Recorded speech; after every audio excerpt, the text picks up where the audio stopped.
is a lot more overtaking, a lot more of a buzz around Formula 1, I think.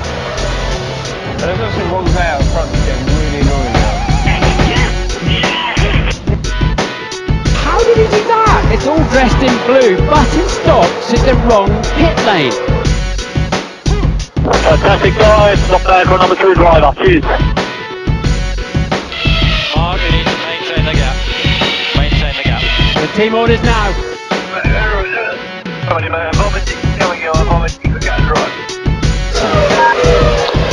Okay, so Fernando is faster than you. Oh, I'm pushing, don't worry. Just because I'm black. That's what Ali G says. Well, he must be the rudderless Russian then, because the steering wheel's sitting in his lap. The only way that engineer's message could have been any scarier would have been if it was delivered in the dark. he is faster and he is going to attack you. Yamadabadi! Ring ding ding ding ding ding!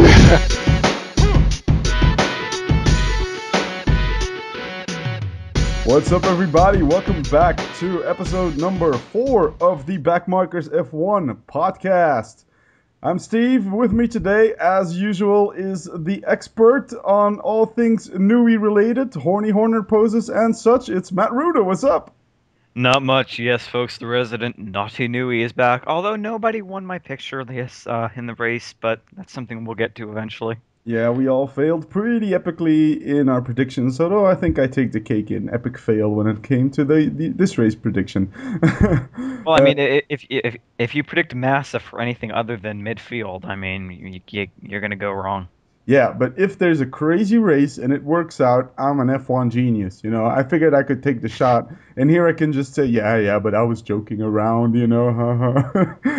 It's a win-win situation, you know.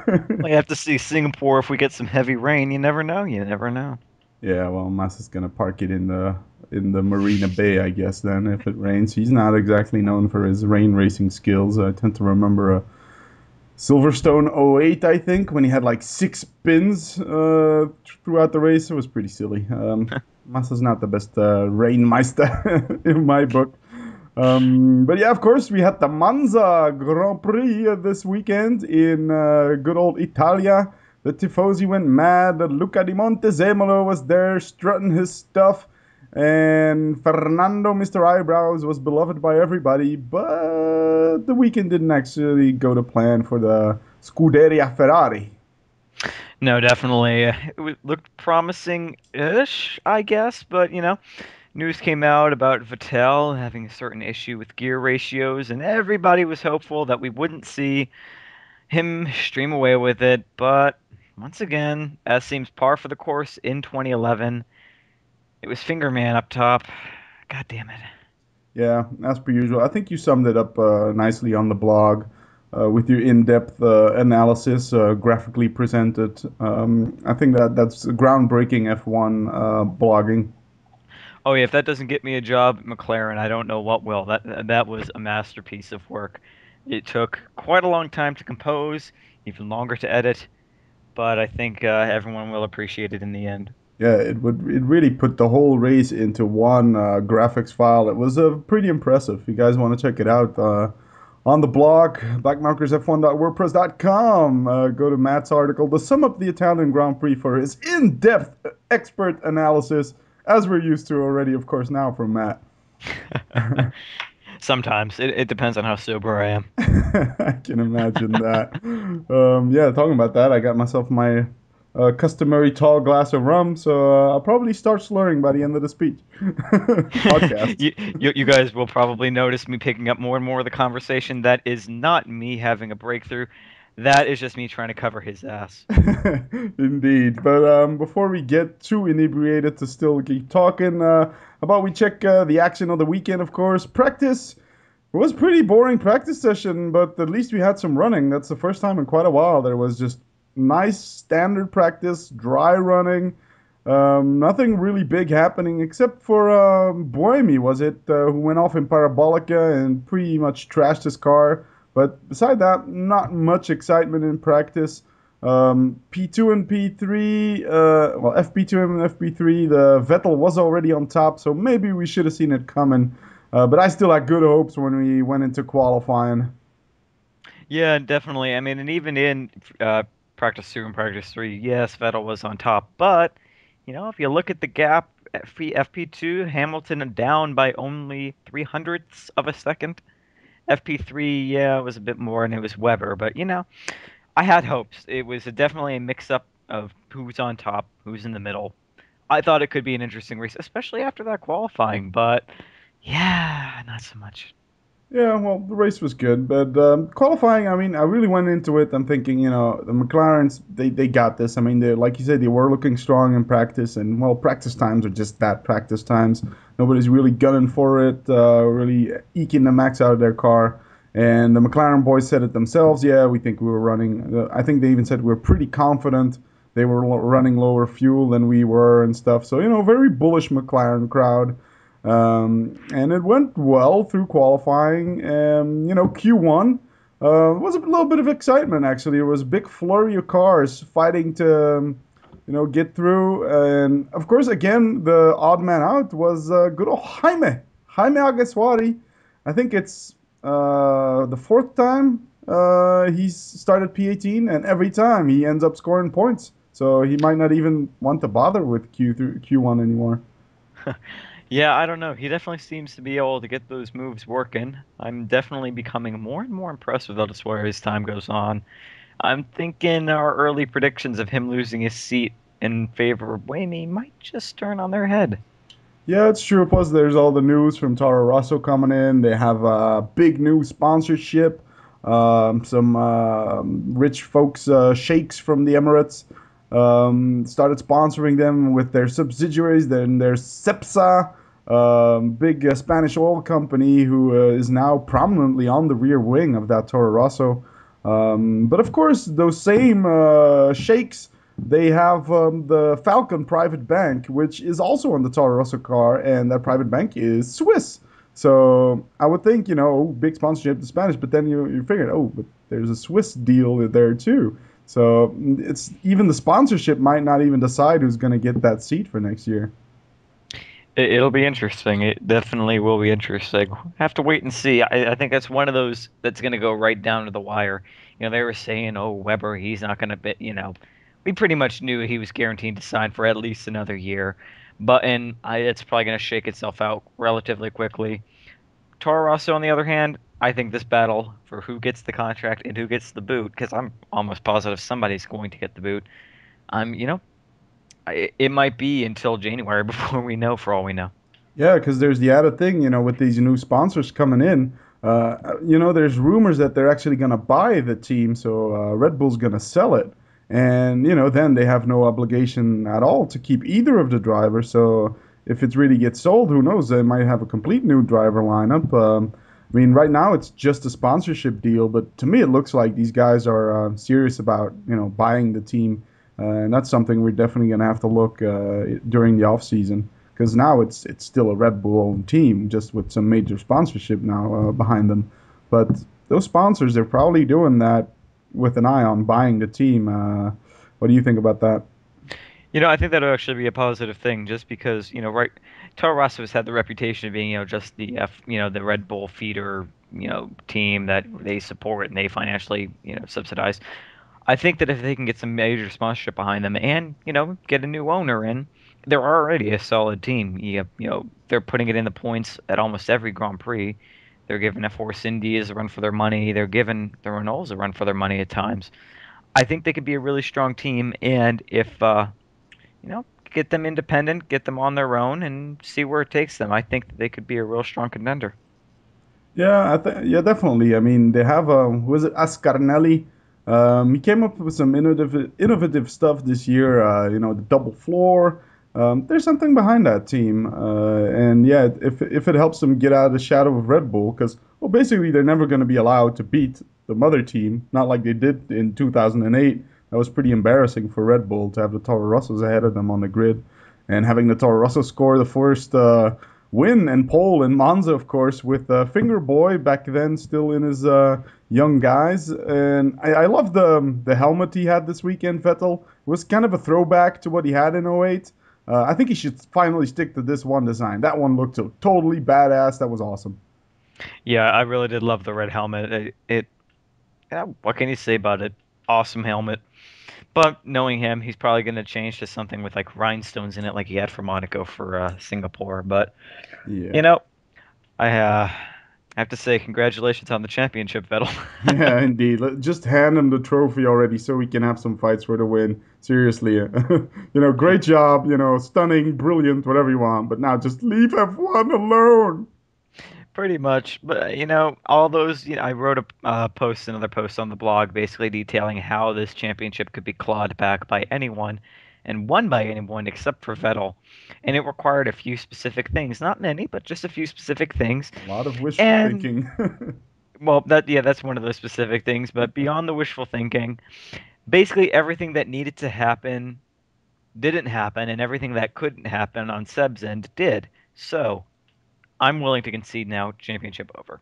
Yeah, me too. I still had a glimmer of hope. I thought, this is still possible. One fuck up and he loses confidence and whatever. But no, I mean, two emphatic wins back to back on tracks where everybody thought they were gonna get, in trouble. And I mean, it wasn't just wins here in Monza. He spanked them all. I mean, pole by half a second, and then 15-second gap to P2 by the end of the race. I mean, that wasn't just a win. That was total domination. Yeah, definitely not what I thought was going to happen after I heard about some gearing issues. What I think were gearing issues in qualifying, but you know what? He made it work, and he came out on top in the end.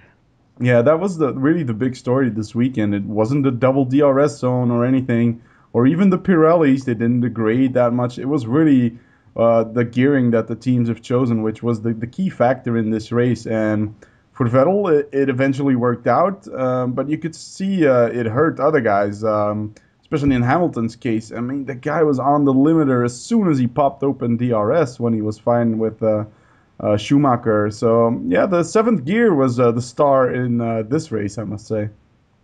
Definitely, and it all came down to how you change your seventh gear, depending on where you were in the field, who you were behind, how aggressively they defended you. Because, like you said, the Pirellis really didn't seem to be degrading that much. No one really seemed to have problems with their tires. Yeah, was it Vettel or Hamilton? I think it was Vettel who had came on the radio and complained about some blistering. But for the most part, tires were just one stop away from being Bridgestones. Yeah, Boring. well, pretty much everyone did two stops, except for Perez, who was on for a great race and a one-stop strategy, but the gearbox decided otherwise. But that's the Sauber. That's just what they do. But pretty much everybody else was comfortably doing a two-stop, and they could have done a one-stop. That probably wasn't the fastest way to do the race, but tires would have held up. Yeah, they technically could say Perez did a two-stop because he came in for tires, and then the Ferrari gearbox decided it had enough, leading to him stopping again. But yeah, pretty boring as far as the tires go. Pretty boring as far as the DRS goes, which was a welcome change from some of the races we've had in the recent past. Yeah, I was really afraid watching the announcement of two DRS zones in Monza. I was like, okay, that's another turkey, people just sliding by. But here, top speed's so important that, yeah, if you don't set up your seventh gear to make use of the DRS, like what happened to Hamilton, well, that's what you get. I mean, it was insane. There's good onboard footage on YouTube of the entire battle, basically, and you can just see the Mercedes was actually faster than Hamilton in a straight line with his wing closed while Hamilton had the DRS open. He just could not get near him. It was pretty shocking. But if you looked at the top speeds in qualifying already, yeah, Vettel, that's another important story. He was dead last. He had I think it was a 22 second kph deficit to the guy in P1, which was Perez actually, who almost hit 350 kph. I think he had 349 top speed during his quali run. Did Sergio Perez? But I mean, the McLarens, they were only down. They were down in like P14, 15, so they weren't mighty quick. They only had a 5 kph advantage over Vettel in a straight line, but they were like 10 or even more down on the Mercedes, and well, that definitely hurt Louis. Yeah, definitely. He had the performance in the corners, no doubt, but didn't gear his car for top speed enough. I'm assuming that he didn't think he was going to be behind a car for as many laps as he was, because both McLarens seemed to be geared more towards non-DRS running. I think they expected to get in front rather quickly and then battle each other, but it was not to be. Yeah, and heading back to qualifying, of course. I mean, yeah, we said Q1, Jaime out. Q2 was quite exciting, I must say. There was really a tussle to see who was going to be P10 and get into Q3. Di Resta looked like he had it, but there he is again with a nice quali performance. Bruno Senna in the dying seconds of Q2. Bam, he puts it in 6,000ths of a second ahead of Paul Di Resta to do his second consecutive Q3 qualifying session. That was pretty impressive. I'm impressed with him. I wasn't so impressed with his move and then some of his comments after Spa, but the kid definitely has the speed. He definitely is showing that, he's not a crappy driver. He was just in a crappy car last year, and that he deserves this place. I really do think that with, some more time, some more refinement in his raceability, he could be right up there. He could be challenging, definitely challenging Petrov on a consistent basis, maybe even poking his way up to the top. But then again, it all depends on how the car is in 2012 for Renault, so we'll have to wait and see. Yeah, that's true. I mean, he's proving now that he's not just the famous name. He's proving that he does have some racing talent. Some of the genes did get passed down. It's not just the Senna name. Like you said last year in the HRT, who can really show what he's got in an HRT? Even though some are really trying hard, a bit too hard perhaps, but we'll get to that in a second. So Just yeah, a little bit, a little bit wishy-washy, a little bit sideways on that one. yeah, a little bit. So that was Q2. The guys out were, like I said, Di Resta, just 6,000ths of a second missing out on Q3. Di Resta out qualifying Sudal. That was also close to them, less than a tenth between Sudal and Di Resta. Rubinho with a final banzai lap managed to get ahead of Pastor again, but only by, again, just a tenth, not even. Then there was Sergio Perez in 15, Buemi 16th, and Kamui Kobayashi in 17th. So Perez yet again out qualifying Kamui. Kamui needs to watch his back. I mean, this Perez guy is also showing he's got the goods. Yeah, I like it's kind of like what the BBC said at the end of the race with just going through the rookies of, who's really shown what they've got in 2011. And they have a love affair with the rest of because he's from the UK, but I really think that Perez, for all my doubts of him at the beginning of the season, he's my rookie of the year. That guy is consistently performing at par or better than his teammate when his gearbox isn't failing him. And he stayed consistent. He stayed on the track. He hasn't had any. I'm not bashing him. It's just the best example I can think of, people. He hasn't had any Petrov moments. Besides, he did, slip in Monaco, but that really wasn't so much his fault as it was, just getting caught out by a bump. He's been really, really hammering it, and I'm extremely impressed with him. Yeah, and who knows? We might see him in a Ferrari. He's got a test with them coming up this Friday, I think, actually, the 15th, or no, later than that. This Friday, whenever you're listening to it, who cares? It's this Friday. And he's doing a head-to-head with Jules Bianchi, who was quite underwhelming in GP2. I mean, we talked about him in our Silly Season Feeder Series podcast with Paddock Scout. Bianchi, I mean, he finished, I think, third finally in the GP2 season, which, is just not good enough. People were expecting him to fight Grosjean for the GP2 championship, and Grosjean just did a Vettel and ran away with it. Although Grosjean's title challenge only came alive mid-season. But yeah, Perez and Bianchi are going to be in the 2009 Ferrari at what's their test track called again in Ferrari? How can I not remember that? Fiorano? Is that it? It could be. The only two for Italian tracks I know are Monza and Mugello. So it might be you Mugello. would probably know better than me. It's one of Actually, the two. it might be Mugello because I know Ferrari do run tests there. Yeah. Well, in any case, I mean, it's good. move for his future. And Domenicali had a lot of praise for Perez announcing that little head-to-head with Bianchi. And I mean, Massa, I mean, I gave him a shot here, man. I predicted him to win and everything. I was like, yeah, Felipe is back, baby. Yeah, baby. For sure. Yeah. So yeah, he's probably gonna stay next year. Massa, he's got a contract. There's not a lot of rumors saying otherwise. Ferrari do seem to be behind him, and we all know how Ferrari works and Alonso works. They like a good number two. I think it's a good number two that's up for debate, but they like a clear number two. Let's put it that way. But for 2013, Sergio Perez could be interesting. Bianchi, of course, is already the official reserve driver for Ferrari. He's found around the paddock in the team gear quite often at the Grand Prix. So yeah, who knows? Interesting stuff. It must be exciting for Perez as well to show what he's got to the Ferrari guys. Yeah, definitely in a Ferrari spec car. Definitely a possibility for 2013. I don't know. I think, yeah, like you said, Massa already has a contract for 2012. They do like a clear number two driver. And, I think that unless you have somebody who's like Vettel talented, which as much as he is, Perez is not Vettel talented yet. I think we need another year in a team like Sauber, which he's already signed for.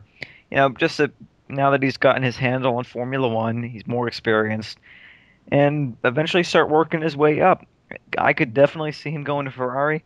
I could also see him moving into Mercedes if Michael Schumacher decides to quit, just because they need another fast driver.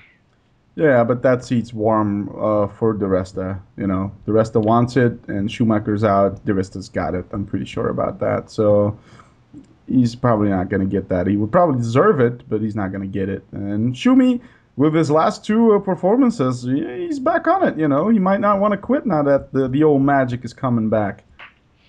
Yeah, definitely. I, had my doubts, as we probably all did, about Schumacher, but he's coming back. He's given, the front runners a good challenge. Hey, fifth place ahead of his teammate, which is for reasons through no fault of Nico's own. But, fifth place in a Mercedes that has been said that it really can't perform at the top end. Well, it performed at the top end. He beat a Ferrari, and he beat the Renaults, which have been their closest competition through a lot of the years. So, hey, I don't know.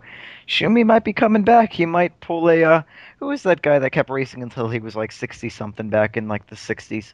Wasn't that Fangio? Didn't he win his titles when he was like well into his 40s and early 50s? Potentially. We could see another one of those. We could see a gray-haired Schumacher in an F1 car. A scary thought, but, potentially, you never know. Yeah, you don't know. Who knows? That would be weird, but I want to see him get a podium at least. And of course, this race, he outqualified Nico Rosberg, and the BBC were all up in arms about it. Oh, Schumacher outqualifies Rosberg. Until some guys on Twitter are like, hey, fools, look at the tires. Rosberg was on the hards, and he was still just 4/10 off Schumi.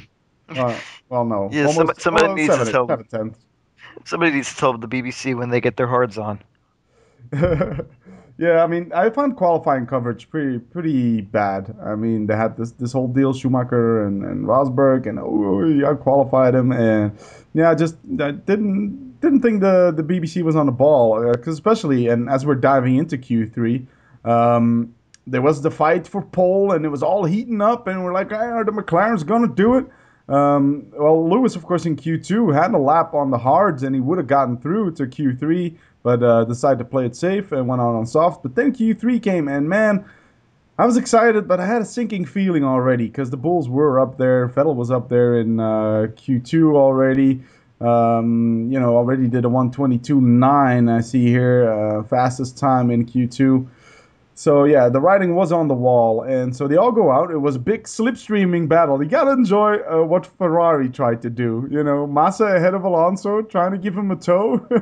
I found that pretty interesting. I did find it quite funny. If you had any doubts, people, that Massa was the number 2 driver at Ferrari, they conveniently tell him to go out there when he's not on a greatest lap, and just hold position for a little while. We have another red guy coming up behind you. Yeah, just Oh, give him look, it's a Fernand. How did that happen? That's just so coincidental that he would be right behind you. Yeah, do they really need to rub it in like that? Felipe, man, why did they really need to put him down every single time? And they did it. They did 2 runs in Q3, and they tried the same thing both times. And of course, the slipstreaming battle is important in Monza, even with all the aero and stuff. It could give you those crucial last hundredths of a second if you grab a good toe at the right time. So it was a nice try, and it got Alonso up to P4 ahead of Mark Webber, who how does he do that? I mean, how much is he behind his teammate? He's 7/10 almost behind Yeah, his seven teammate. tenths. Yep. And Weber's supposed to be, he was a great qualifier, but Weber's starting to baffle me. I don't get it. Sure, he's gotten, what, 3 poles this season, but that's to 10 for Vettel. I don't know why he resigned. You must really hope that next year he can deliver something different, but why do you want to resign to get humiliated race after race by your teammate? I don't get it. But yeah, Weber in P5.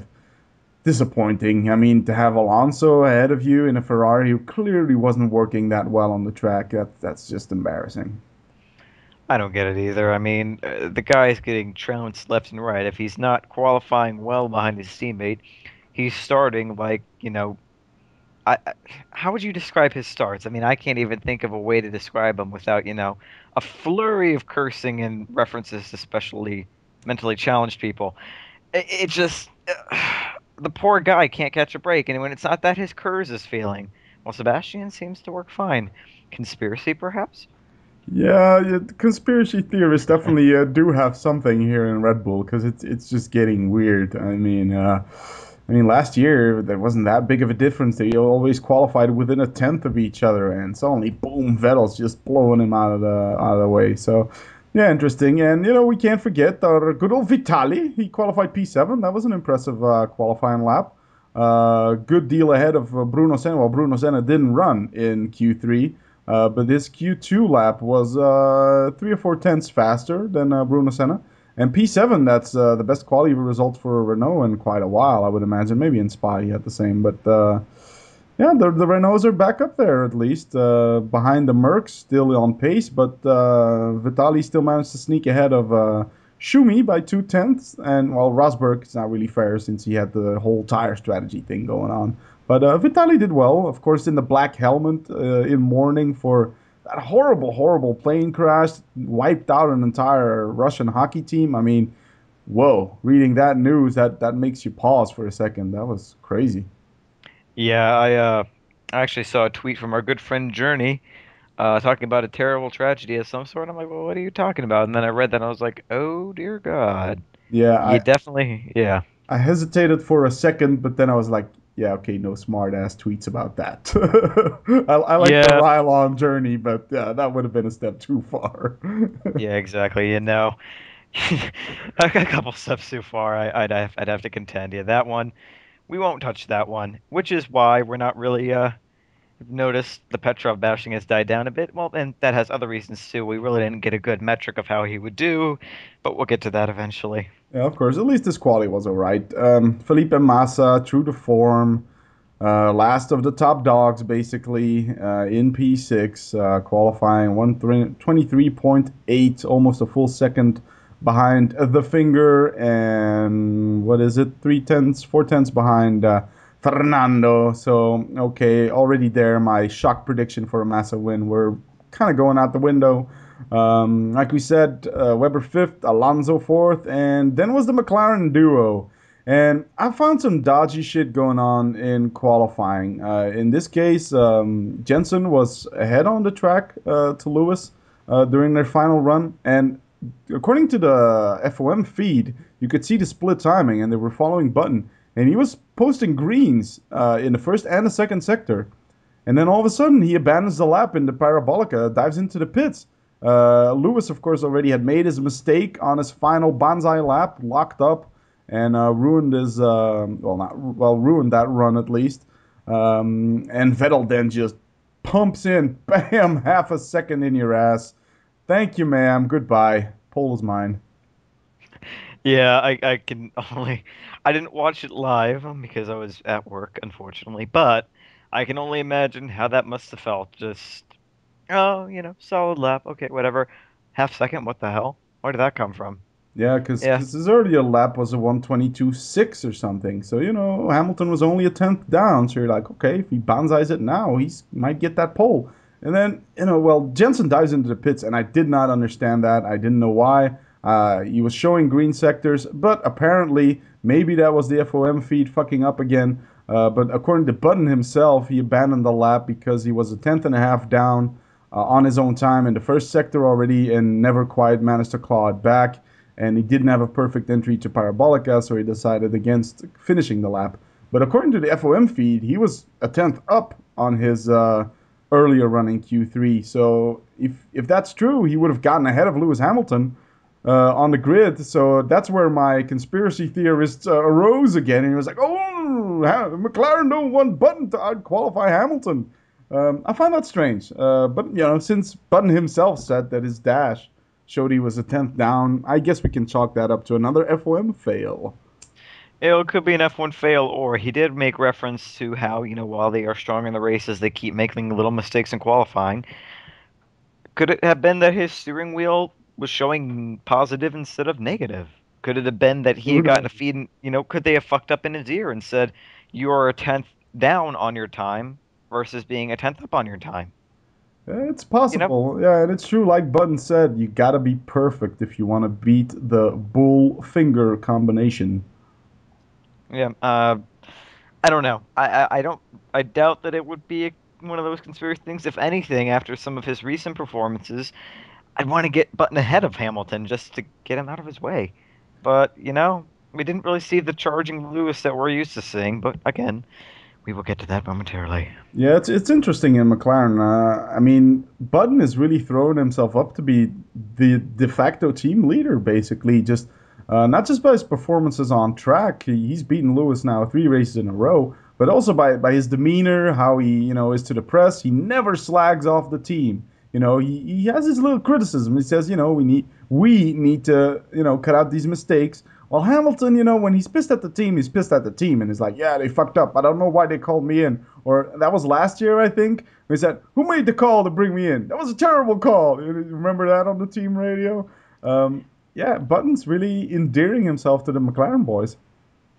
And definitely, I mean, I do appreciate Lewis's more, let's just say, outspoken nature because for a while there, it was any kind of press conference was just corporate bullshit, and thanks to our sponsors and blah blah blah. So it is nice to see someone wear their emotions on their sleeve, but at the same time, that's not necessarily what you want to have in the leader of your team. And Button, while he might not have the outright pace of Lewis, he definitely has the consistency over him.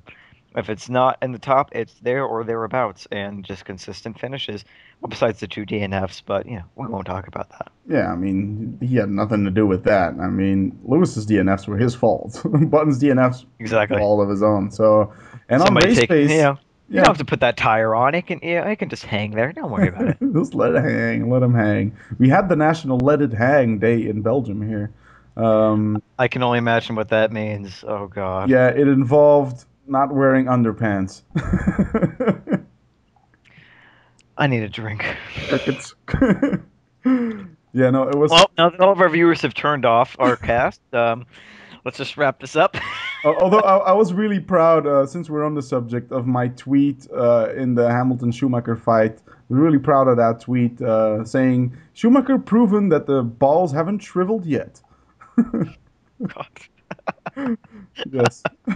How I managed to mix F1 and perversities, I will never know. But and I lost 2 followers during our weekend's sexual innuendo time, so not everybody seems to appreciate it. But only 2 followers, that's good. I mean, thanks for sticking in there, boys and girls. Yeah, I think you just made another innuendo right there. But moving on. Yeah. So we have our qualifying results. We have Finger Boy on top in front of Hamilton, and then it comes to the race, and looking like it was going to be a good start. No dramatics. Nothing up front, and then you have Liuzzi, baby, Liuzzi. Yep, Liuzzi went bowling, basically. Don't know what the hell he was thinking.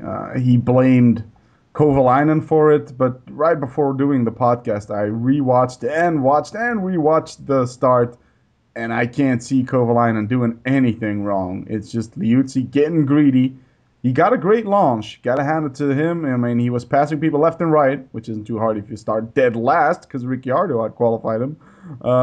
But he just got greedy. He just kept his foot in, got on the grass, and bam, he Britney Speared Rosberg. Well, not only did he get on the grass, but I think if I remember correctly, I don't have it in front of me, he got on the grass, got back on the track, had time to recover, and then got on the grass again. I mean, where is Kovalainen supposed to go in that? I mean, he's got a car to his left. He can't just take him off the track because Liuzzi wants through. And yeah, I mean, he didn't even break for it. No smoke, no locking, no dramatic hysterics like you saw with was it Timo in Spa, basically locking up and flying his way into somebody. Yeah, Timo and Bruno, both in Spa. At least they tried to break. They failed epically at it, but they tried. Exactly. And and then poor Petrov, who actually, he could have had a solid result, with Senna's eventual placing.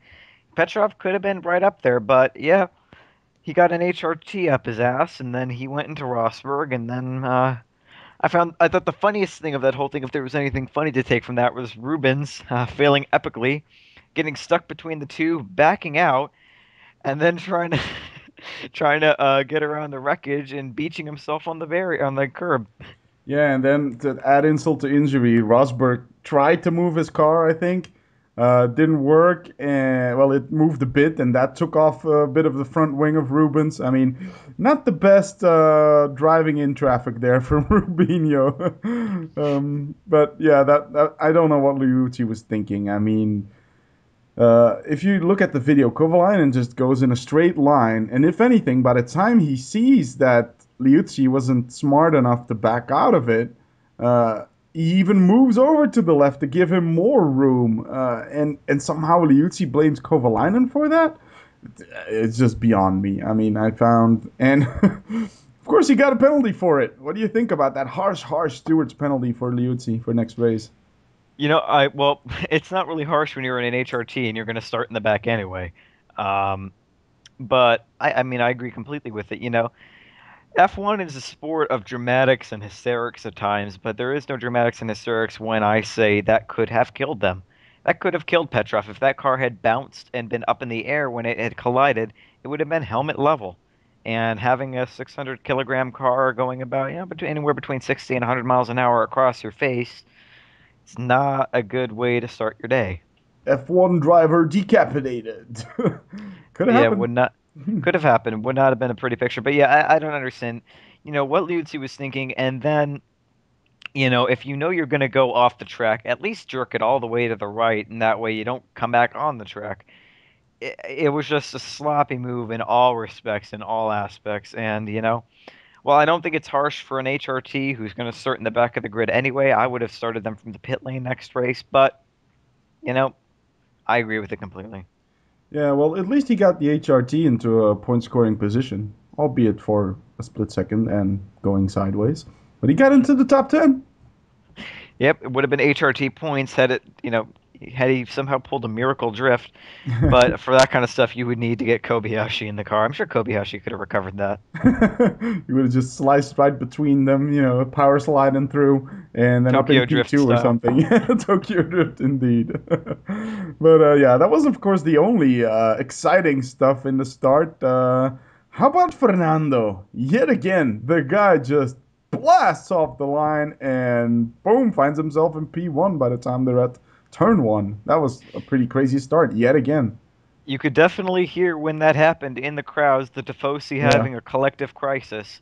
That was awesome to watch. You got Hamilton trying to get by Vettel. He gets a better start than Vettel, which is a nice change. And then Alonso's just like, no, no, no, I'll take it. Oh, I don't know why I made Alonso Italian.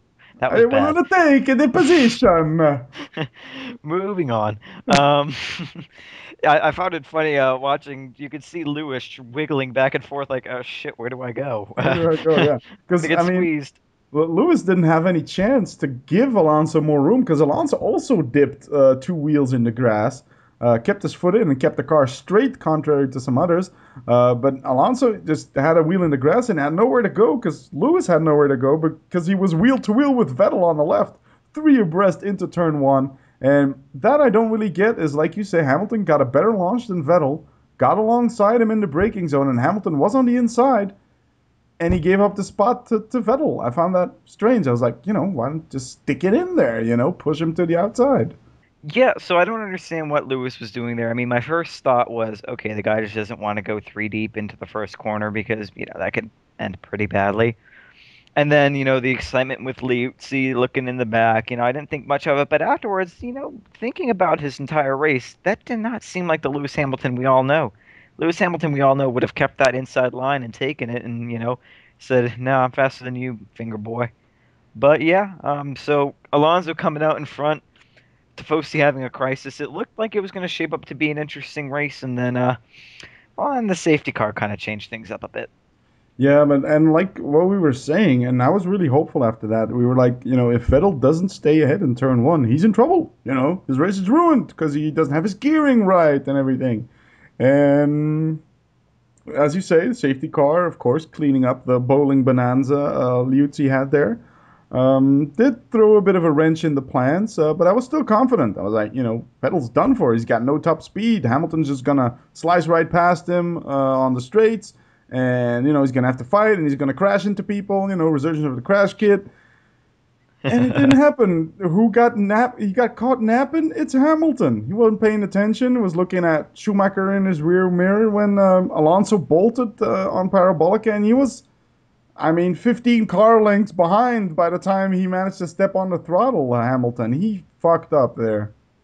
Yeah, I think that more than anything is probably the probably number one or number two, depending on where you would rank Vettel's overtake. His only overtake I think I've seen him do all season, but that's another matter. Um, where you would rank that, but I think that was one of the decisive moments of the race, is Hamilton just not getting a good start at all. I mean, it's not even a start. It wasn't even what was that? That was just it looked sloppy. I honestly thought when that happened that we were going to see him pull into the pits with a problem. I thought his car had gone. I did not think that that was just him having a moment. I don't get what that was at all. But yeah, I thought as I posted on the backmarkers at f1.wordpress.com for blog, I thought that Vettel was screwed. Alonso was ahead of him. His gears weren't right. I thought we were going to see Alonso stream away, and I would have taken that over Vettel being on top. But yeah, Yeah. wasn't to be. Yeah, no, and like you say, it really, that was a deciding moment in the race. That safety car restart and Hamilton not pressuring Vettel. If he had been in the slipstream, he might have gotten away. Even though Hamilton's top speed was poor, he still had a 5 kph advantage over Vettel. So, might have gotten ahead there. And then Vettel would have really had to work for it. Here, you could see that Vettel was faster than Alonso. Fernando Sebastian is faster than you. You could just see it. You could see it was just a matter of time before Vettel was going to find his way past. And how did he do that? That was a pretty nice pass. You got to give it to him. For someone who can't pass, that was a nice pass.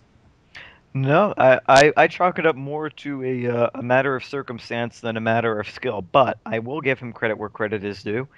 That was pretty fun to watch. I would I got a bit happy for a second. So I'm like, oh yes, Alonso's pushing him off the truck. Vettel's gonna crash, but nope. Vettel held it. Alonso gave him just enough room, maybe a little too little room, but gave him just enough room to avoid another Liuzzi trip across the grass. And well, Vettel got ahead and then decided, hey, I've had enough with you people, and just put his foot down. Yeah, he was taking a second a lap out of Alonso, but once he got ahead, he was just streaming away. And you knew that, bar any reliability issues, which the Red Bull haven't had all year, Vettel was going to win it. By the time he got away from Alonso, and you knew it even more because, again, back to Hamilton caught napping.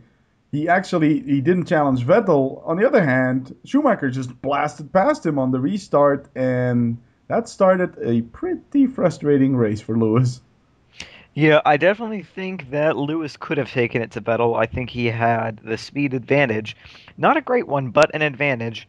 And that car was just strong. I really think that Hamilton could have taken it to Vettel had he not gotten, well, first caught napping at the restart, and then secondly stuck behind Schumacher for what seemed like, half the race. I think it was literally half the race. He got like maybe even more, 25 or 30 laps in total he spent looking at that Mercedes rear wing. There's a great YouTube vid out of that. I'll try to link it down here, but it follows basically, 7, 8 laps of pure onboard footage, which we should get from the FOM, which now only the German bastards having the Sky subscription in Germany get. But luckily enough, there's some good souls that put it on YouTube. But that's pretty awesome. And there you can really see how frustrating it must have been for Lewis Hamilton because he just didn't have the top speed. He just did not have the top speed. The Mercedes kept streaming away from him on the straights, even if he had DRS or not. And of course, other stuff happened a bit further in the back. Button got a bad start. He actually was behind Webber and Massa, who were duking it out. And then Weber pulled interesting move on Massa. What was your take on that one? I think that was just an example of both guys screwing up, to be fair. Weber made a bit of an optimistic move going into the turn one chicane, but then kind of reminiscent of Massa on Hamilton in Monaco. You got the car on the inside. He's not going to make the move, but you can at least give him enough room so that you both don't get hit. But Massa cuts right down on the inside, chops Weber's wing. Weber, by the time he realizes, ah, shit, mate, I got to back out of this one, you know, tries to go across the curb and ends up going up a little bit airborne and into Massa. So I think that was just a moment where both of them could have done something a little differently. I'd put the onus more on Weber for that because, well, he's the guy who tried the move. But we all saw how it ended. Felipe Baby facing his usual position towards the rear, and Weber deciding in Parabolica he'd like to eat some of that front wing.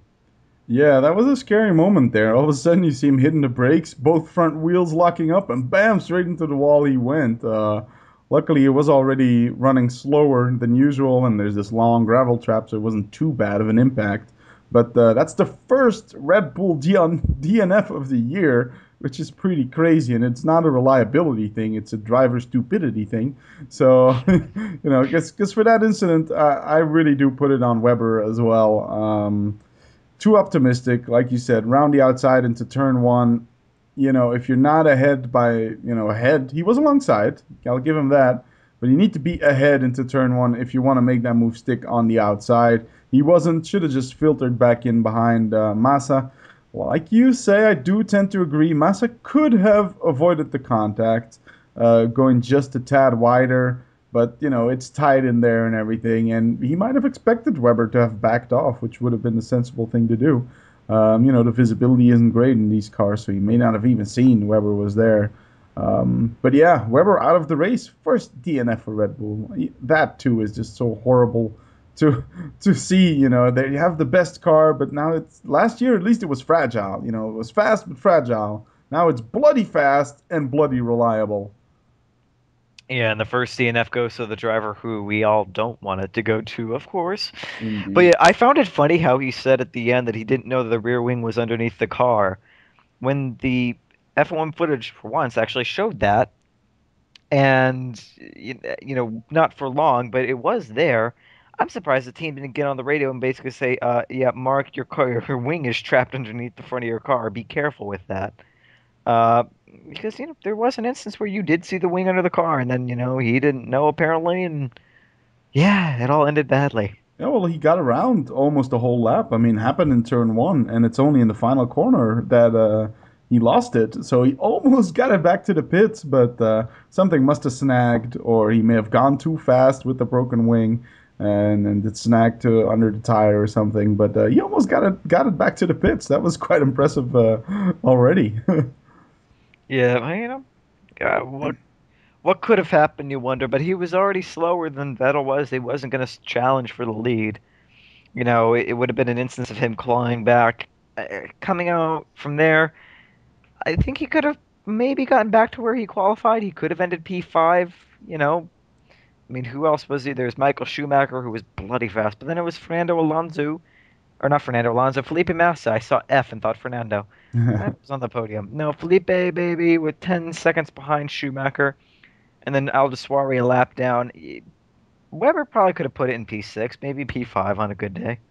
Yeah, he could have at least salvaged something. It's always better than ending the the race in the barrier. And of course, Massa was sent into a spin, so he was back to that. Even though I didn't really realistically believe in it anymore, but that really ruined my Massa winning prediction.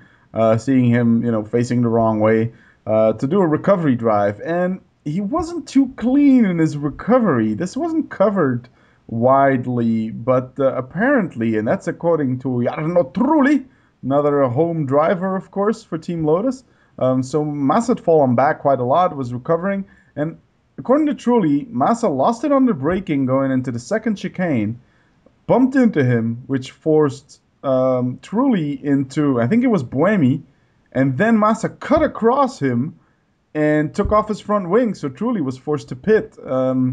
There's no images of that again, thank you FOM. There's one picture of it though, and there you see Massa basically with its rear tire over Trulli's front wing. And I find it strange if it is indeed what happened, like Trulli explains it. Why didn't Massa get penalized for that? I mean, cutting across someone, taking off the front wing, bumping into their ass, that doesn't sound too good to me. No, and I honestly, this is the first I've heard of that. I didn't even know that had happened. See, that's how I just, bad the coverage is. I mean, you got to really go digging and spend your life on F1 websites to find that shit out. well, I spent my life on quite a few, but none of them have seemed to have really picked up on that. So yeah, this is new information to me. But yeah, if that's true, you know, the crux of Lewis's argument this whole year has been the stewards have been unfairly harsh to him. Whether that's true or not, that kind of move, if it had been Hamilton, would have been penalized. There needs to be consistency. And that's my argument all along with Formula One. I don't care who gets the penalty, as long as the penalties are consistent among all drivers. Not only bumping into somebody's ass, but then cutting across them, and taking off their front wing. I mean, unless you see footage of him bouncing around like mad, clearly out of control of his car, that's an unavoidable collision and is worthy of at least a drive-through. Yeah, it's the second time Trulli got shafted by the stewards because in Hungary he was complaining that Perez, also recovering from a bad start, cut across the chicane and took a spot from him by doing so, and no penalties either. So I don't know. Looks like the stewards are like, yeah, if it's not top six, we don't give a shit about it. If it's not a Ferrari, a Red Bull, or especially a McLaren, just let them race, basically. And like you say, there's just no consistency. I found like 80 or 90% of all penalties given this year were not needed. So I'm not going to say, oh, he needed a penalty. I would have preferred that none have gotten penalties for all the shit they gave penalties before. But like you say, if that's the standard, if they're going to be strict like that, well, then you should got a penalty. Of course, there's no footage. So all I have to go on is Trulli's explanation. Massa hasn't responded to that yet. I haven't found it. And there's just one still image of Massa apparently having his right rear running over Trulli's front wing. That's basically all the evidence I've seen of that. So it's hard to judge on it when you can't really see the move. Thank you, FOM, yet again. Yeah, stewarding is just BS. And while we're in that, there were some people critical of Michael Schumacher in his solid defense of Lewis Hamilton for all those laps. What did you think about those moves? I mean, the BBC commentary pair, they were just slamming Schumacher. It was like, on the edge of the line and over the line and whatever. No love lost, of course, neither for Brundle or DC, who basically spend their careers getting spanked by Schumi. But what did you feel of that move? There were two moves in particular. There was the move where he kind of pushed Lewis Hamilton in the grass with two wheels, and then there was I think it was between the two Lesmos at one point that he really moved to the right to defend and then moved right back to the left. What was your take on that? Like you said, with 90% of the penalties this year, I don't think were warranted in any way, shape, or form. Normally, what my person would want is I agree with what happened. Is they got on the radio to Braun, said basically, Michael's being a bit naughty. Either rein him in or we're going to give him a penalty. The move pushing Lewis off the track, that was a little bit there, but at the same time, it's not like Lewis had an amazing run up Michael. He had a run, but not a huge one. He still had time to back out of it. I think that what happened with Ross Braun basically getting on the radio and saying, make sure you leave room and make sure you make one move and one move only to defend, I think that's what should have happened. However, Based on what we've seen this year with how the stewards have been cavalier handing other drivers and other teams penalties for that kind of thing, and even less extreme versions, they gave both Hamilton and Alonso a penalty for a little bump when Alonso was defending. Given the standards of this year, that should have been a penalty. I don't think it's right. I don't think it's warranted. But again, we need that consistency. That's what the rules are there for. Unless there's a clear case when you cannot decide either way whether or not it was two moves or not, there is a rule that needs to be adhered to with consistent punishment. I don't think it should be a penalty. Based on this year, there should have been a penalty. I Yeah. don't understand it. Yeah, it's true. It's a tweet I did as well. I was saying that the steward bullshit from earlier on in the year is now catching up to them. They were way too strict in the beginning, and now every time there's an incident like that, you're gonna say, "Hey, look, this guy got penalized for it." Like Hamilton got a 20-second penalty in Malaysia for apparent weaving. I think he was defending from Alonso then, and it was a tiny little move to the right and to the left. It was almost not noticeable with the eye. And here, I mean, this was a clear move right, move left thing. And Charlie gets on the radio to Ross Brown. Why didn't they get on the radio to Martin Whitmarsh at the time, saying, do that again, boy, and you got a penalty?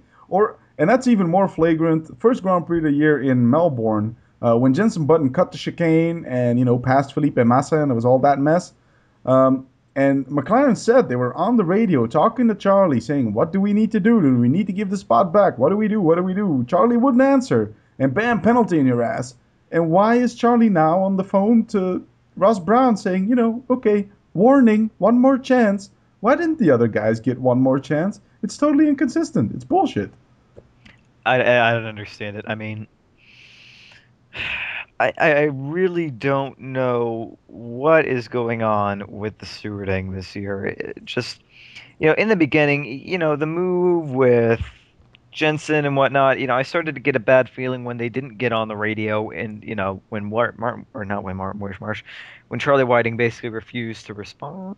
And, I'm like, okay, you have them asking a direct question. What do we do? Move or don't?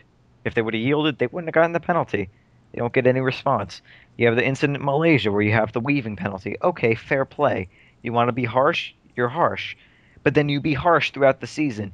Even if people are saying that move is too harsh, you need to keep the same stewarding throughout the season. After that, 2012, basically say, okay, look, it's going to be a rule where if we see something like that, we judge it as we go.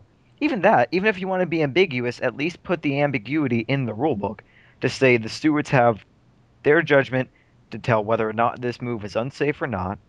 And then at least when we get penalties and then not penalties and then shit flying everywhere, at least we can go back and say, hey, look, this rule book says that it's up to the stewards to decide. Yeah, the stewarding is a mess, basically, this year. It's just a mess. Can't say anything else about it. They're not consistent, and their initial, standards were way too harsh. So now they're caught between a rock and a hard place. Maybe they realized they were being too harsh, and now they're being less harsh. But it doesn't work like that. Like you say, be consistent throughout a whole season. Like you say, if now 2012 they say we fucked up, you fucked up. Okay, we changed the rules. We're not going to be as harsh. But yeah, it just smells of unfairness. I just found it good hard racing, and I'm pretty sad that we're even discussing was it questionable or not. That's also a side effect of all these harsh stewarding decisions. Because if there wasn't these previous decisions, I probably would have just said, man, what an awesome battle. And it was an awesome battle. You don't see wheel-to-wheel racing with, two legends, basically. I mean, Hamilton, okay, maybe a stretch to already call him a legend, but Schumi is a legend. I mean, turn it how you want it. And see him battling wheel-to-wheel for 20, 30 laps. I mean, that was just awesome. Great, great racing between the two of them. And props to Lewis Hamilton. I mean, of course, then Button came up behind him. Button driving his recovery race, doop-de-doop-de-doo, going along, and jollily pumping the laps in, catching up to the back of them after his horrible start. He pulled a Webbo, basically, at the start. And, and then Schumacher pulls a dubious move where Hamilton gets his wheels on the grass, and 4 corners later, boom, Button's past the both of them. Now, that was a beauty. It would have been made even better though if put his hand up a little bit and gave him a little bye-bye wave and then just drove on his race. See you, Yeah, sucker. yeah, that was a pretty nice move. I mean, you got the two of them. Lewis, who's part of the young generation of F1, Schumacher, who's part of the older generation of F1, battling it out, and then Jensen Button just like, Bye, guys. Yeah, I mean, and man, I was thinking after that already. I was like, okay, now Lewis is gonna see the red mist. He's just gonna punt that Merc out of the way, no matter what comes, he's getting past. But he kept his calm. He kept cool, and then he figured, then they were probably thinking, okay, we're gonna go for the undercut.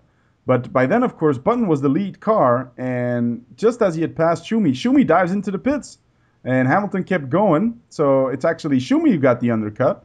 Button came in the next lap, came out nicely ahead of Schumi.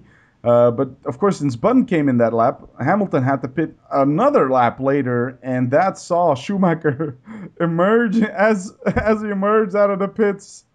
There he was, that nice Mercedes wing yet again for Lewis Hamilton. At that point, I was like, okay, yeah, this is not going to end well. I truly believe that we were gonna see a clash of silver and into a wall somewhere. But in a way, it makes me upset. But in a way, I'm glad. I'm glad because it's nice. It just shows that Hamilton can be a well-rounded racer. He doesn't always have to be on the attack. He can take it slow. He can be methodical like Jensen, wait for his opportunity to get by. But at the same time, that's not what makes him exciting to watch. True, I'm glad it didn't end with them in the wall, but I think there were opportunities there. There were gaps that, Hamilton a few races back would have taken. There was a gap into Ascari at one point where he had an amazing run, halfway up Michael Schumacher. Could have put it in there, then side by side for the right hand bit, and then on the inside for the left. He didn't have the top speed, true, but if he had just gotten ahead of Schumacher in Parabolica, already had hit the DRS detection zone, so he would have had DRS.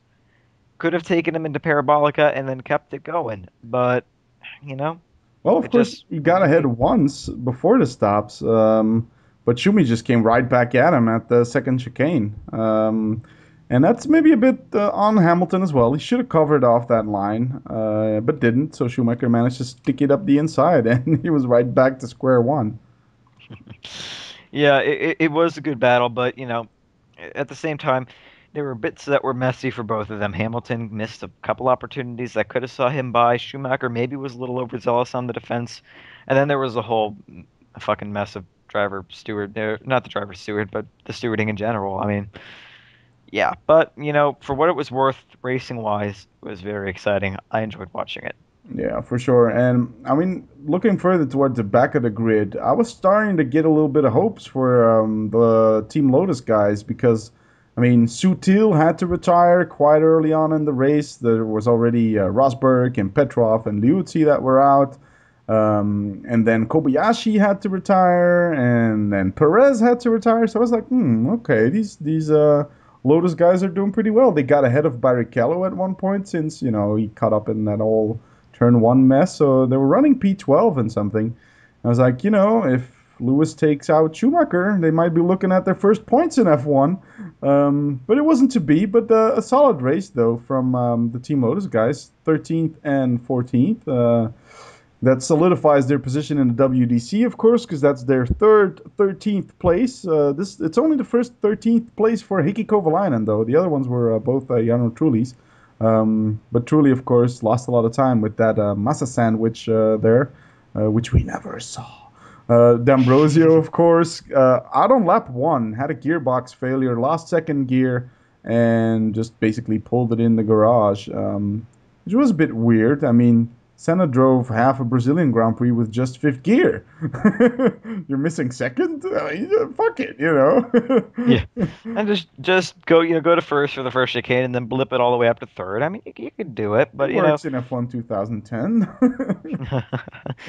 yeah, yeah. Well, it didn't work for me in Monaco, but my fake Formula One life is something we'll get to eventually, maybe if we have the time. Um, but yeah, your compatriot out of the Grand Prix. Yeah, it could have been. It could have been, but it wasn't. If they'd gotten past the Williams, which isn't hard to do with the way Williams has been. It was just one more place, and it could have been anyone. You could have, Buemi, he could have gone out. You could have Senna deciding to not use his brakes. Aldiswari could have had a moment. Massa could find the wall. It could have been anyone, but it wasn't to be. But you know, for even though it's not where they expect it to be, just ahead of the Virgins and HRTs, the Lotus are consistently ahead of them, consistently, nipping at the back of the midfield. Give it another year, give it a bit more money. With the Caterham money starting to flow in, with the potential team rename for 2012, who knows what you could see? It could be interesting. Yeah, there's even talk of a factory move, and they're going more to the cluster where all the other F1 teams are, so they can basically steal personnel from other teams easier. Because now they're kind of in a backwater away from the cluster of all the engineers where everybody's living and working in F1. So yeah, Team Lotus has got some good things in the pipeline. I'm pretty convinced next year they will be there in the midfield. They're already keeping the Williams honest. I mean, if a Williams messes up, they're always there. The Lotus is to like pounce on them. But now, of course, yeah, and the Williams is pretty anonymous race basically from them, except Barrichello with his getting caught up in turn one. We didn't see much of the Williams. Pastor got a good start. He got through the turn one shit, got up to P6 at one point, I think. But then just started dropping down. Everybody just slicing and dicing past him, and ended up just outside of the points, P11, but ahead of Barrichello. So that's rare for Pastor to finish ahead of Barrichello. Although, like we said, with an excuse for Rubinho this time. Yeah, this time you could definitely say that it was completely out of his control. He got caught in the little sandwich. He was kind of lucky that he was able to stop in time because Rosberg's like, oh, maybe I want to go, maybe, never mind. So, Yeah, so I'm yeah, fucked. so yeah, let's just get out of this car while we can. But yeah, no, like you said, anonymous race for Williams. But it's better than having a race where they go off and not finish and whatever. So. I don't know. I've basically given up on Williams for 2011 and just hoping that in 2012, the Renault engines and maybe some new money, they turned a profit in their latest quarter. So you never know that the team could be on a bit of a resurgence, but it's still a long way off. Yeah, I don't know. I mean, of course, the guy they booted out, Sam Michael, is announced as new sporting director today for McLaren. So they picked up what apparently everybody in the paddock seems to think is a great engineer and everything. I tend to think of it more as like, well, okay, you fuck up in one job and you basically in the back of the grid team now, and you get hired by a front of the grid team. That's some Mm. good career movement here for Sam Michael. Very, very, very good move indeed. But it becomes a matter of how much of Williams' poor performance is down to Sam Michael. I mean, you basically have a perfect storm of things that could go wrong, did go wrong. You have, two drivers, one of whom is brand new and one of whom is not really on his old pace. You have a team that doesn't have the money. You have shit aerodynamic department, from what I've seen coming out of Williams, and you have Cosworth engines. Could you have anything else that could go wrong? Yeah, it's a lot of bad stuff in one season, that's for sure. After so much promise in testing, but we've beaten that horse to death already in Williams, and I just get depressed talking about it. So let's just get back to the race here. Of course, back up front, well, Vettel was just running away with it, but there was to be one more position change. Mr. Button, he nabbed it from Alonso. Straightforward, basically. Alonso, once that Ferrari puts on the harder tire, they're just nowhere. I mean, despite all claims of them saying, we fixed it, we've got the key to our performance on the hard tire. And no, you don't. Every time they put on a hard tire, it blows. And Alonso can thank his lucky stars this Grand Prix wasn't a lap earlier because Lewis Hamilton closed an 8-second gap in, I think it was 5 laps, down to like half a second. That was pretty stunning how fast he went up to Alonso's backside. Finished, yeah, half a second or something behind. So one more lap, I think Alonso would have been off the podium and the Tifosis in mourning. Definitely, we would have had with Sebastian winning the race and the McLaren 2-3, there would have been a riot. And with the way that the Tifosi were surrounding the podium, I would have not wanted to be those three drivers. But it wasn't to be. The race ended when the race ended, and a solid drive from Hamilton, which in a way kind of upsets me even more. Is just seeing that kind of pace, closing with Alonso that quickly. Sure, Alonso was falling back. I don't think even with Michael out of the way, he could have challenged Vettel if he hadn't, if he had gotten ahead early enough, maybe. But at the even halfway through the battle with Michael, the chances were pretty much over for Hamilton.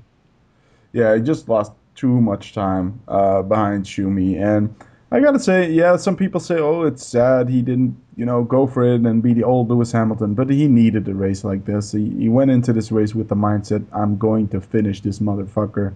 Of course, the last 2 years, he didn't finish in Monza. Last year, he fucked up running into Massa's side pod, breaking his steering column. And the year before, he went for it on the final lap and crashed out while in P3.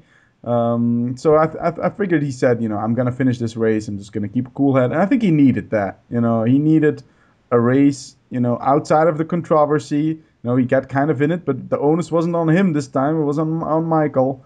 So I think he needed a result like this. He would have preferred to be up there, but he has only himself to thank for it. His start was a bit lackluster, not sticking it in there in turn one, and then the restart is where he just ruined his own race. But yeah, P4, still some solid points, so that's decent enough. Schumi again, P5, that's 2 races in a row. He beats one of the established team guys, well, 2 actually, with Webber out of the race now as well. And Felipe Massa, pretty anonymous after the Webber and Trulli shenanigans, bringing home the rear of the front runners again, not entirely through his fault this time. In P6. But then there was a nice little interesting fight to see how the rest of the top 10 was going to shape up. Senna was catching Buemi at a fast pace, and Alguersuari was catching Di Resta as well, if I remember correctly. So it wasn't sure yet how exactly the back of the top 10 was going to shape up. And it was exciting watching Bruno Senna hunt down Sebastian Buemi. Yeah, it definitely showed. That definitely solidified for me my initial feeling about Senna that he was somebody who could have some talent and take that car some places. Definitely had a good battle with Buemi. I was worried. I was like, oh, is he gonna use his brakes? They're on the left, Senna. They're on the left. But he did, and he got past the Toro Rosso, and given a few more laps, could have probably gotten past the Force India. But a solid result, P9, good points, good couple points for Senna. And that's pretty much what he needs at this point is just solid results, top 10 results. I mean, that's all the Taurus or Reynolds can really hope for this year is just can we get points? And next year if he gets that contract and the team gets their act together like they had in the beginning of the year, we could see a resurgence of Reynolds. It's all down to Bobby K's recovery, of course. It's been announced he's gonna go test a simulator, I think, in October because he had his final operation. And I think if Kubica is fit for duty and Renault will pick him back up, then if that is the case, I think Senna's back to square one because with all the Putin rubles that Petrov is bringing, they're not gonna dump him. Even if he beats Petrov at the end of the season. So I think, Senna is going to have to keep performing like this, but in a way he's also got to keep hoping that Kubica doesn't come back next year or that Kubica says, fuck you, Renault, you guys are a mess, I'm going to Ferrari or something like that. But his move on Buemi was nice. Very brave on the brakes in turn one. Of course, Senna had a tire advantage. He was on the softs and Buemi was on the hards. So he had, of course, more confidence in the car, but he came from pretty far back to take the position in turn one, braking very late. That was a nice move, all things considered. No, and I mean it was a good move. But back to what you were saying though about Petrov, yeah, he's bringing in the Russian rubles. But we've seen how many has it been now? 6, I think, 5, 6 companies from Brazil all of a sudden signing with Renault, bringing in the Brazilian. I honestly don't know what currency they use. Sorry, Brazilian fans. Um, Something. maybe money. They use money, Brazilian money, coming into the I team. thought they So were still doing trade with beads and stuff. well, yeah, no, I mean it can't all be done with just Senna pictures. You want to buy a car, you have to bring in a 16 by 24 signed poster of Senna. I thought that's how it went, but um, he's starting to bring in a lot of Brazilian cash. So, it might end up not being so much a battle of who has the more money because they'll probably both have equal money. But Senna, Petrov is putting in, some pretty solid results, consistent results when he's not getting speared by an HRT. Yeah. But at the same time, I'm starting to see a dynamic emerging, sort of like what McLaren has with Button and Hamilton. Senna being more of the Hamilton type figure, where he's more aggressive, takes the risks, puts the car places, doesn't always make it work. Granted, it's only been 2 races, but I mean, at least he's taken the risks. He's taken risks. Petrov, on the other hand, seems more content to just finish races, which is good. But yeah, will it see him be behind Senna more often than not? I don't know. We'll have to see how that dynamic shapes up as the rest of the races go, because I think Senna needs more time just to show us what he's got. Yeah, I mean, 2 Grand Prix is a bit early to judge, really. Of course, even I gave Petrov a couple more Grand Prix a chance before I wrote him off. So, Well, it didn't take long for us to get back to the Petro bashing. It's only been an hour 20. hey, that's good. We held our tongues. There's only been 1 or 2 Petrov bashes the whole podcast. I mean, we're going strong. But yeah, sad to see that how Petrov's race would have gone. The Renault was looking handy on this track, and he was in a good starting position. He had lost a spot to Rosberg, well, almost, but then of course it didn't matter anymore after 30 seconds. But yeah, it would have been interesting. The Renault had some good top speed, some decent downforce, so they had the right package. But yeah, we'll never know. We'll never know. As we'll never know how Rosberg's tire strategy would have worked out. But gotta get him back to Senna. Like you say, it's good that he takes the risk. I mean, nobody would have blamed him if he would have just said, okay, P10's good. I'm just gonna stay behind Buemi.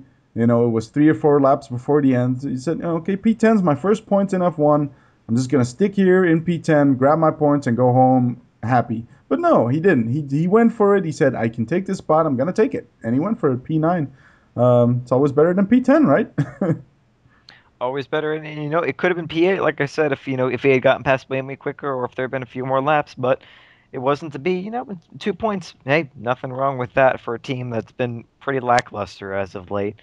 But yeah, like you said, the rental had a good package. Half of their package was cut off at the beginning through no fault of their own. But yeah, nope, solid points. And yeah, for as much as I bash Vitali, good old Vitali, I do feel bad for the guy. He could have done something. It could have been, I would say probably I would say P7, P9 for Reynolds had he stayed in. But Liuzzi secretly signed with Force India in the middle of the night. He's like, no, you're not gonna have that spot. Die, Petrov. And yeah, so would have been fun to see, but it didn't happen, and so we move on. Yep, to Paul Di Resta, another solid points finish for the guy, P8. It's probably about the best what this car could do, which is strange. People expected the Force India to be stronger around this track, but they weren't. Nothing really spectacular from the Force Indias this weekend, but to bring it home in 8th is good enough, 4 points. But the star of the midfield was really Aguaswari. P7 again, like we said, from P18 to P7, doing it again. And Jaime is throwing a gauntlet down, and he made some good moves throughout the race, and he had some really, really good pace. That basically he just kept pumping the laps in. The rest that couldn't get near him anymore.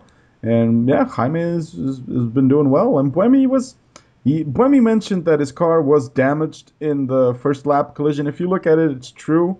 He seems to run over a wheel of the stricken Rosberg. And then there was the Massa Trulli incident, said he had a bit of damage to the car, which is plausible, but still got spanked by Jaime here. Jaime. He did get spanked by Jaime indeed, but you know what? Nothing wrong with 1 point. It's better than 0. So both Toro Rossos in the points. Jaime, I had written Jaime off earlier in the season. I really did. I was like, oh, well, he's going bye-bye. But you know what? He's taking it to Buemi now, and neither of them really had the ideal beginning of their race, but Jaime clawed his way back. Granted, he was lucky. Had he actually qualified on pace, he probably would have been right in the middle of that of the Liuzzi Petrov Rosberg love sandwich. But he got lucky, and so up he went, right into P7. I definitely think he's going to emerge as the person to keep his Toro Rosso seat if one person ends up keeping their seat there next year. Yep, we'll see about that. Okay, so that pretty much wraps up our race. I think we covered all the big angles. Another Vettel win, the championship is over, but not our alternate WDC standings. That's not over yet, of course. Well, basically it is as well for the top dogs, but there's still some interesting stuff going on behind them, which is exactly why we have these standings. How about we go over it quickly here? The top dogs. Vettel, 107. 107. That's depressing. I mean, Yeah. I mean, what can you say about that? He's dominating the real and the rake standings together. Nothing, double the points of Jensen Button, more than double the more points. than What can you double than do? his next challenger. Interesting though, Button here is in P2. After his consistent finishes, Alonso P3, Hamilton P4, Webber P5, and Massa all the way down with 12 points. I mean, between Button and Webber, there's only 4 points, so everything's still to play for, like it is in the real standings, we'll say. So yeah, nothing really interesting happening with the top dogs except for Backmarkers F1 already officially hands Vettel the WDC and will from now on just ignore he ever existed. Pretty much, yeah. I mean, it's over. Mathematically, is it still possible? Yeah, it's still mathematically possible for someone else to take the title, but you know what? The scenario needed for that to happen is so implausible. It's not even funny. Vettel would basically have to take a vacation from all the next races, and you would have to have either, I think it's Alonso or Button, if I did it right, win all of the next races to even stand a chance, or Webber, because Webber's tied with Button right now. Well, I think mathematically Hamilton cannot win it at this point, but I have not worked that out. Well, with my newly acquired knowledge of how fucking assholes embassies can be to give people a visa, I can maybe pull some tricks and make sure he gets refused entry in Singapore, in Abu Dhabi. I could maybe arrange something with my newly learned ambassadorial skills, how to fuck someone over. Not happy with your embassy, are you? Well, I'm talking to the Nigerian embassy for like a month now, and I still haven't gotten my visa. So yeah, getting kind of frustrated. Oh boy, but that's a whole other story, of course. But like I said, maybe I can arrange something that Vettel's passport gets rejected or something. That's the Actually, only hope, basically. if he were an American, he'd probably get placed on a do not fly list, and then we could hope for something. But yeah. And I have to correct myself here. It is mathematically possible for Hamilton to win if he wins every race from now on and Vettel does not show up. If if Vettel gets anything or Lewis doesn't win one race, it is impossible for him. So yeah, it's impossible. Bye bye. He's won. Give him the trophy now. Get this over with. Yeah. Let us move on with our So lives. now I suggest officially we ignore Vettel races.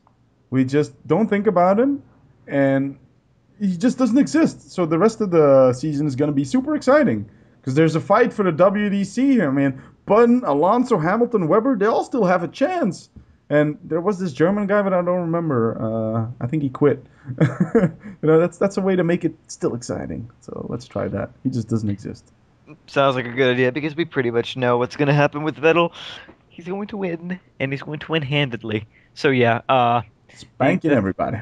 the thrill is gone from the WDC as far as who will win it is concerned. But yeah, like you said, second place in both our fake standings, separated by 4 points, in the real standings, separated by, I gotta do math fast, 14 points. So that's not bad. That's Not nothing. bad at all. And I mean, there's a little bit more of a glimmer of hope for the constructors championship if Webber keeps fucking up like he's doing, and both Hamilton and Button start to have decent races.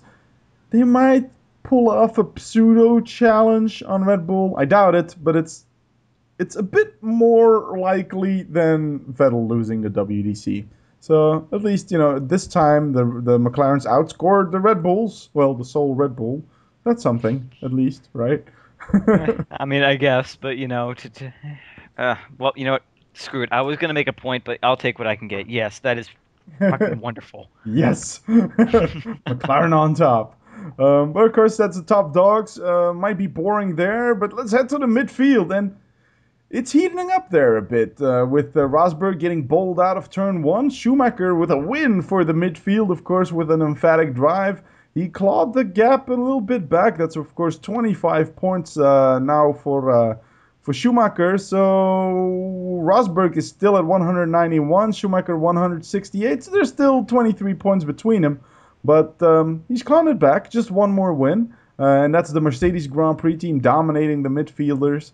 But it wouldn't have been fair to put him up with the top dogs either. So, they might have just challenged Massa, and that's it. But Yeah, Mercedes is kind of in that weird spot. For as much shit as we give Massa, and I do think he is a midfield driver in a top-end car. I've said it before, but for now, he is in a top-end car, and Mercedes, they're kind of in a weird limbo.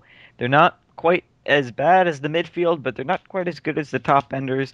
I think they just need to get some of their good old Braun GP magic back and get some decent aerodynamicists and tune that engine up a little bit, and who knows? We could see them being right up there with Ferrari next year. well, at least they have a good basis of it. I mean, we're slagging them, but they're still the fourth best team. That's no shit. It's still a good car. It's just not good enough.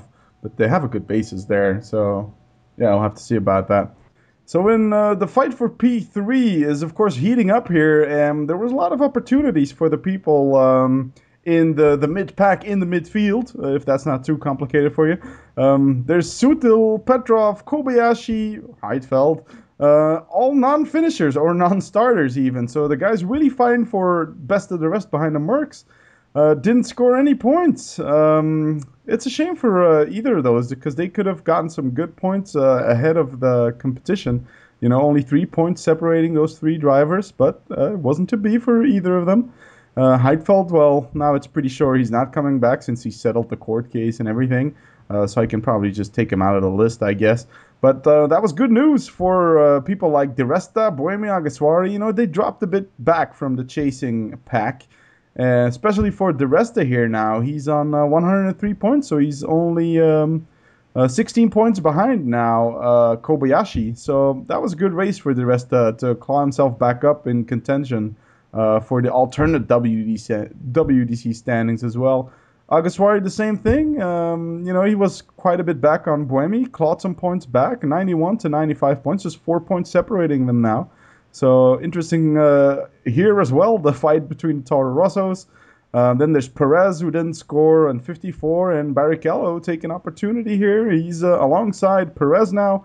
Maldonado got some points again. That's the third race in a row, so 24 points. And Bruno Senna scoring a solid fourth place here in the backmarkers and getting 12 points.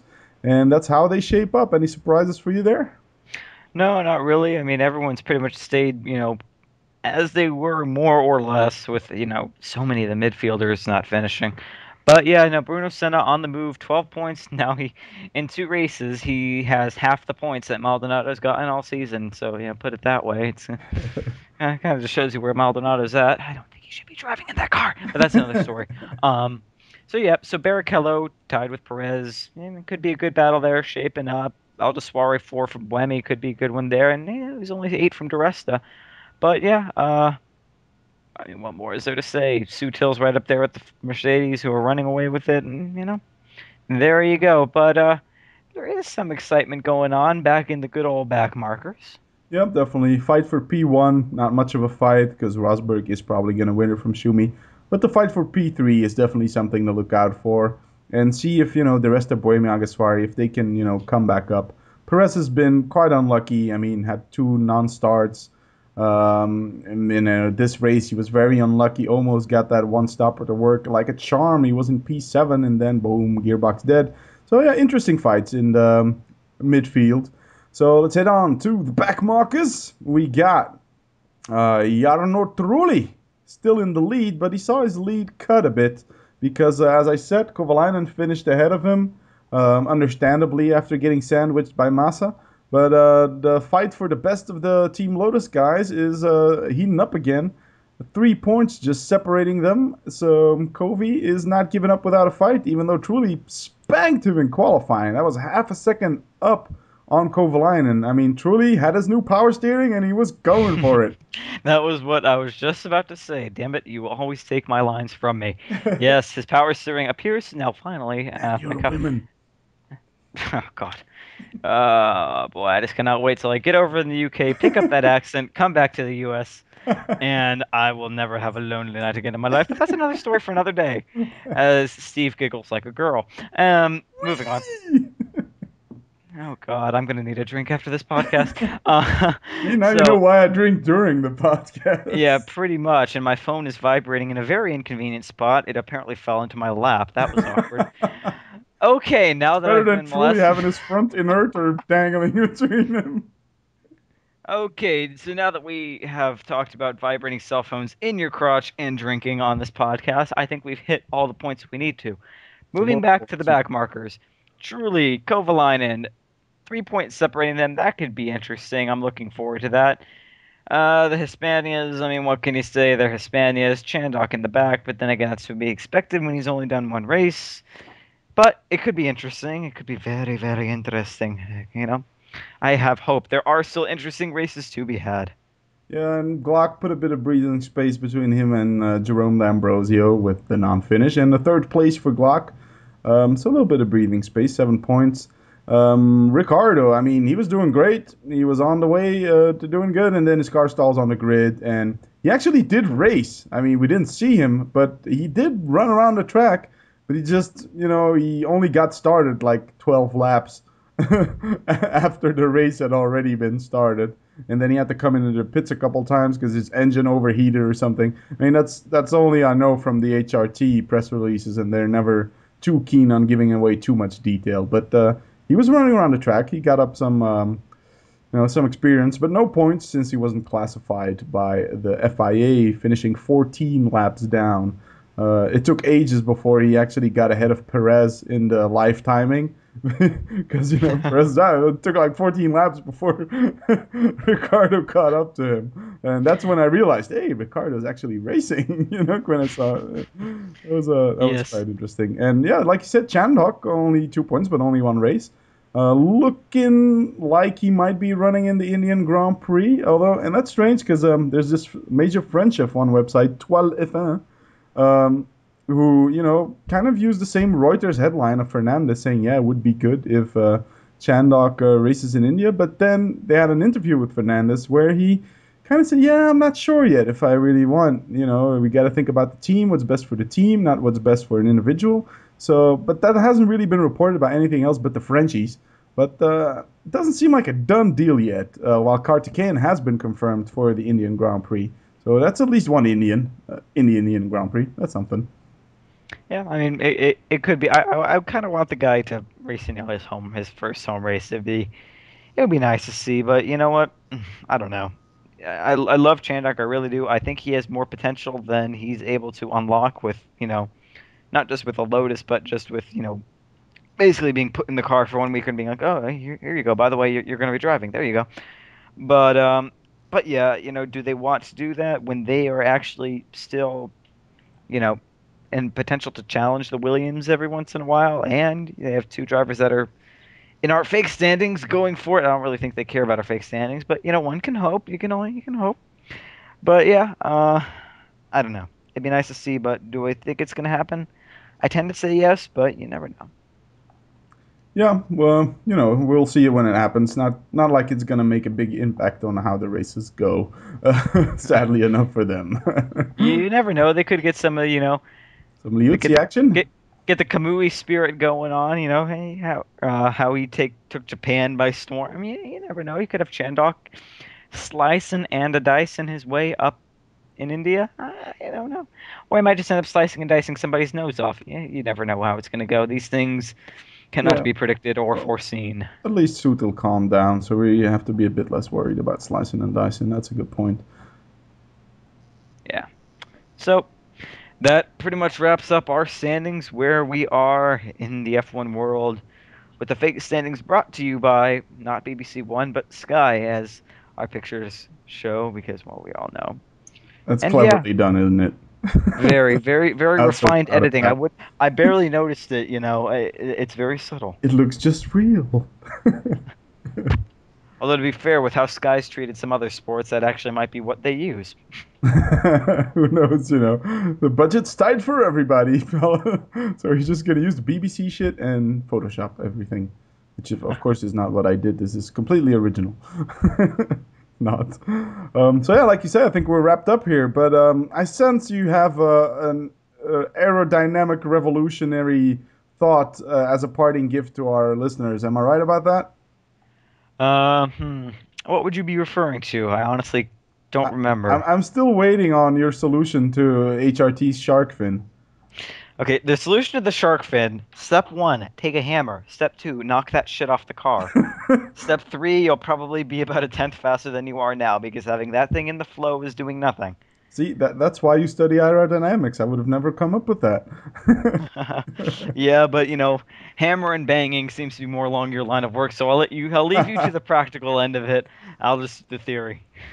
Indeed. Well, that was a funny thing. I think it was in practice when they had a shot of the McLaren garage and they were like hammering away on the front wing. And apparently it was because they were, sorting out the ballast a bit. But that was a bit weird to see in this, high-tech sport, and they were just hammering on the front wing, getting the ballast out. That was pretty funny. But yeah, I think that wraps this one up for us here at Backmarkers F1. Hope everyone enjoyed the podcast. Keep an eye on the blog. Hope for me that I get my ass off to Nigeria so we can bring you some proper tropical podcasting. And yeah, thanks Matt for joining me again, and peace out.